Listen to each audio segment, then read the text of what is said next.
I knew in my heart that if I had died in that moment, I wasn't secure in my future, in the sense that I didn't know if I was going to go to heaven. I didn't even really know what that meant or what that looked like. I'd ignored it for so long. I'd lived under the illusion I had all this time and that my life was my own. And it was quite sobering as a 15-year-old to realize that's actually not the case. My parents are British, but I grew up in Toronto. So as a kid growing up, I absolutely loved sport. And when I was 12, I was introduced to rugby, and that was then my dream. I was going to be an international rugby superstar. And things were actually looking really good. I'd caught the eye of the national coach. And then when I was 15, my life changed in an instant. I was up at a friend's cottage for a really fun bank holiday weekend, and they had a lovely cottage on a lake, and they had a boat, and we were doing something called tubing, which is where you sit on a rubber inner tube and you go flying across the water. Super fun. But I had fallen off, and I was waiting to get picked back up, like I always did. But unfortunately, there had been a miscommunication between the spotter and the driver didn't actually know that I was still in the water. And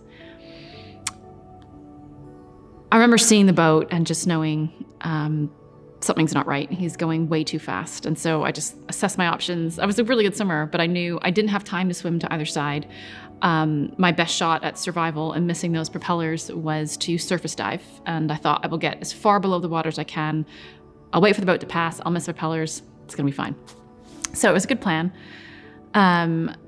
Except that I forgot I had a life jacket on, and I couldn't get under. And, it's just the zips and the clip. There's nothing I could do at that point, except just hope for the best. And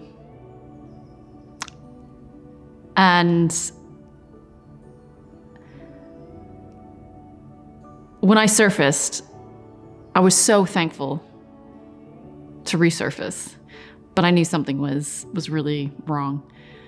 And unfortunately, the propellers had caught me.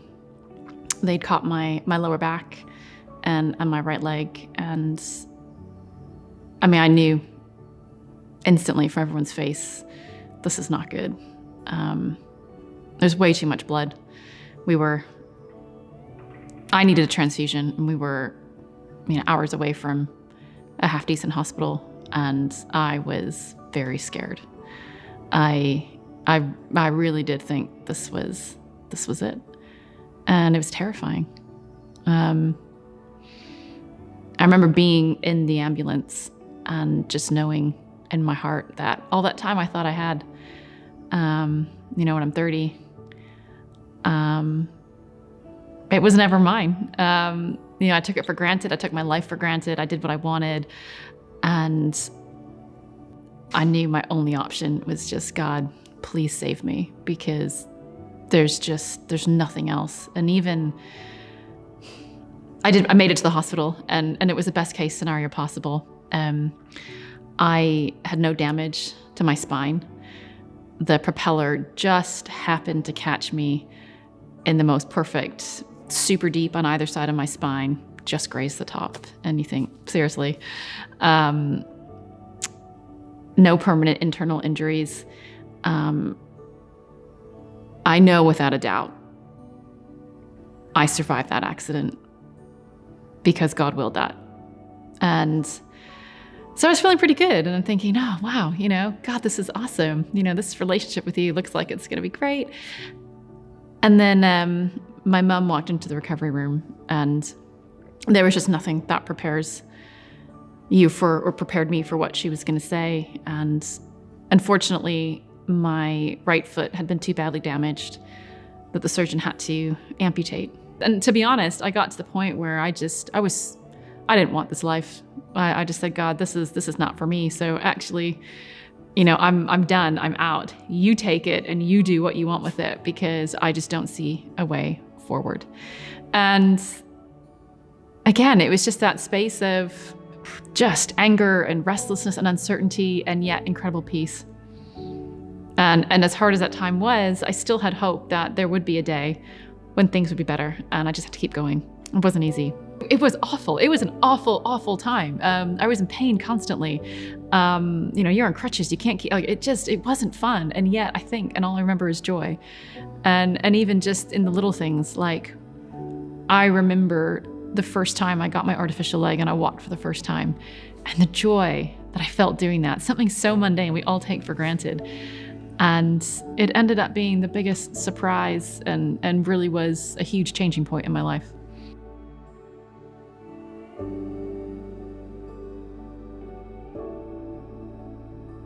One of the questions I get asked a lot about was how did you forgive the driver of the boat? And it was a really unique situation.